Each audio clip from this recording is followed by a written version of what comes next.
If you were asked to make a film, you wouldn't film it right afterwards. Research is the first thing you do before you film. Every single good film starts with research. However, you should know these types of data before I explain to you the types of research. First, let's talk about the quantitative data.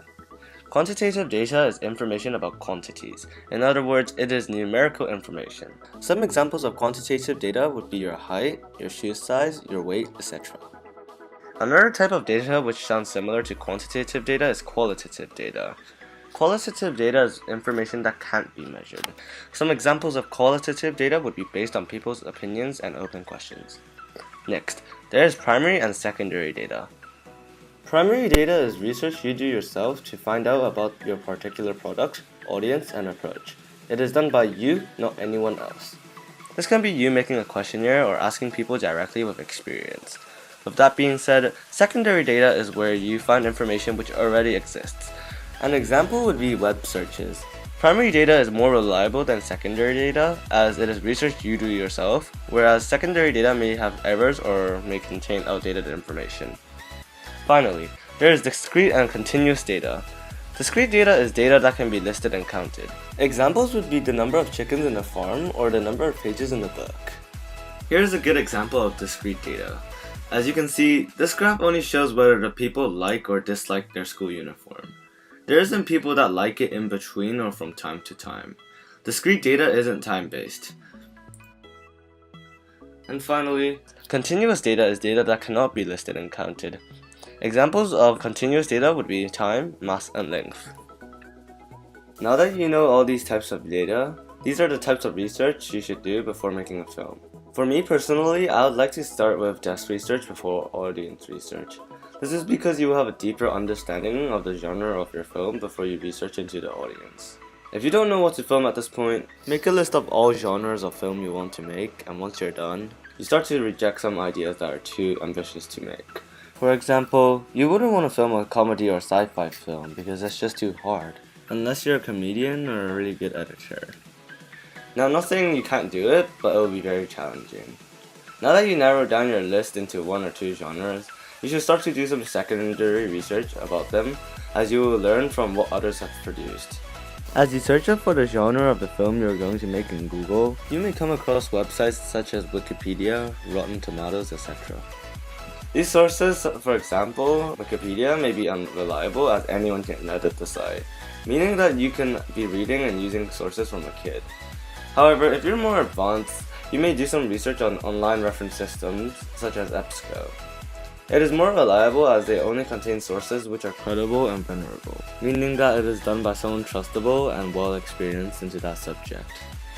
Either way, a good student would use a method called triangulation. This is where you will look at all the different types of sources as they are from different perspectives, allowing you to analyze your final approach to the film more consistently. In this case, you should look at Wikipedia, Rotten Tomatoes, and EBSCO to triangulate the sources and to come up with a consistent conclusion of the filming requirements for the genre of your film. You should also watch some student award-winning films. These are short and makeable, whereas films from the cinemas are just too ambitious to make. Take notes and extract information from the film such as the location, iconography used, clothing, visual effects, etc. What you shouldn't do is sit back and watch as you wouldn't be learning anything. You should now start to do some research into the audience as you are now starting to develop a better understanding for the genre of your film. Audience research is essential as you are making a film for them and not for you. You may want to make a questionnaire or focus group depending on what type of data you prefer. I would do both if I were you. Questionnaires are good if you're collecting quantitative data. This is where you ask yes-no questions or on a scale of 1 to 10.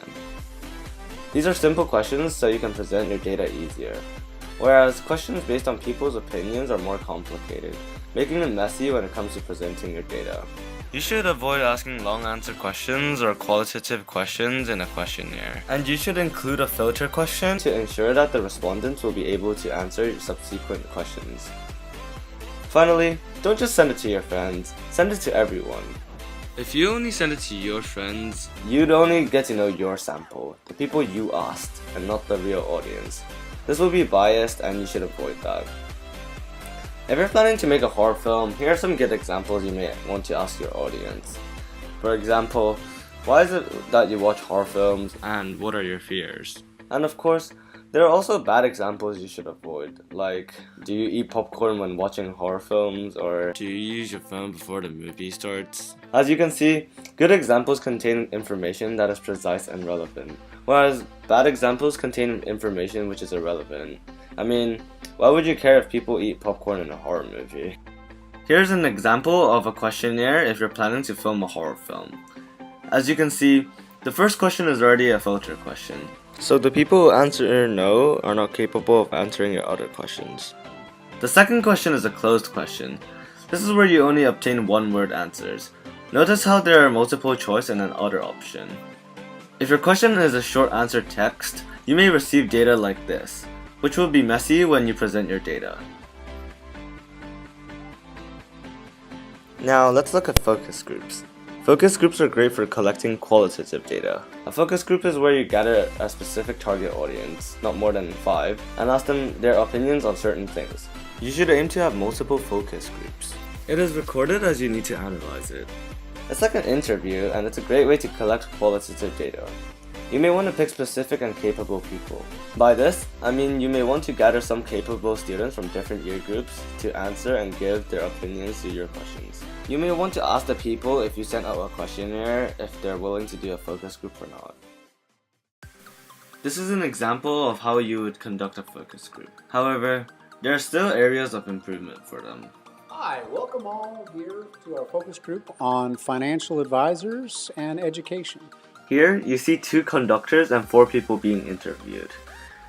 Note that they haven't interviewed more than 5 people, which was what I mentioned earlier of what you shouldn't do. Do you have a financial advisor? Yes, Mark, I do. And how did you select that person? Well, I work for an educational system. And I didn't really think a lot about financial advisors, but they're always around somewhere. And this young lady came and knocked on my door and asked me if I had one, and I said no, and so she convinced me that I needed one, so that's how I picked mine. As you see this guy speak, you may notice that his answer is based on a story. These are way more specific and detailed than what you would expect and normally see in a questionnaire. People are less willing to type such a long paragraph in questionnaires and would rather go to a focus group instead to answer in a more specific and comprehensive manner. However, what the conductors have done wrong is the fact that they're not engaging and keeping everyone talking in this interview. In this interview, we only see the man speak and not anyone else. You should consider to keep everyone engaged and talking if you are planning to conduct a focus group. Again, a good student will triangulate and send out a questionnaire to obtain quantitative data as well as organizing a focus group. This is to obtain different perspectives and to be more consistent when analyzing. This is also because both types of data have different strengths and weaknesses. For example, quantitative data may be easy to collect, but may have a lack of information. On the other hand, qualitative data is harder to collect, but is more specific and has more detail and information. Again, you are triangulating the data so you are analyzing from different perspectives to be more consistent. Now that you've collected both these types of data, you need to present it. This is to show others what you have found out and how it has impacted the making of your film. When it comes to presenting your quantitative data, you may decide to use bar graphs, pie charts, line graphs, scatter graphs, etc. However, for your qualitative data, you shouldn't really use bar graphs or pie charts. You may want to use quotes or make a general statement from the information you've obtained from your focus groups. You may also want to summarize all your points as well. For your general statements, as well as summaries, make it short. You shouldn't really be writing a really long paragraph for it. Again, you want your audience to understand your data easily, so making a 2-page analysis of what you found out isn't gonna appeal to your audience.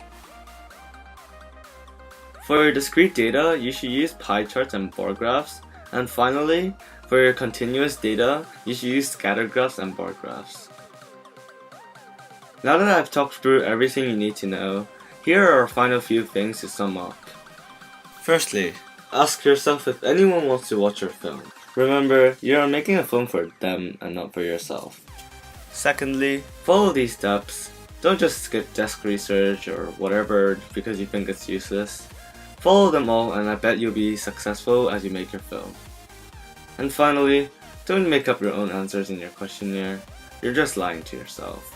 But anyways, if you guys enjoyed this video, make sure to hit that like button down below, and also, as you do that, don't forget to subscribe, and I'll see you later.